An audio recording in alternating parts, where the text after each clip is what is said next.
போடி போடி, அவளுக்கு பொய் சொல்றதெல்லாம் பொங்கல் சாப்பிடுற மாதிரி. தட்டானுக்கு சட்டை போட்ட மாதிரி இருக்கான். இவன் தான் உன் தம்பியா?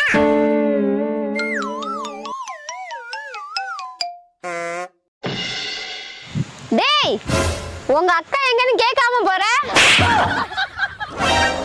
அப்ப இங்கதான் இருக்கா? எப்படி கண்டுபிடிச்சா பாத்தியா? மாடு வீட்டுல கத்திட்டு இருக்கு. அப்பா மைக்கியார் சொன்னாரு எனக்கு வேலை இருக்கு போடா. ஆமா ஆமா, மேடம் டெல்லிக்கு மீட்டிங் போறாங்க, நீ போப்பா. ஏண்டா நீ போய் மாட்டை மேய்க்க வேண்டியதானே? உங்க கோழி உங்க பேச்ச கேக்குமா? கேக்காது. ஆமாண்டி. அப்படிதான், எங்க மாடு என் பேச்ச கேட்காது. அப்போ உங்க அக்கா பேச்ச மட்டும் கேக்குமா? அது பேச்ச யாரும் கேட்க மாட்டோம். அப்புறம் ஏன்டா அவளை மாடு மேய்க்க சொல்றீங்க? மாடு அதுக்கு வாங்கினதுதான். என்னடா சொல்ற? அது எப்படியும் 12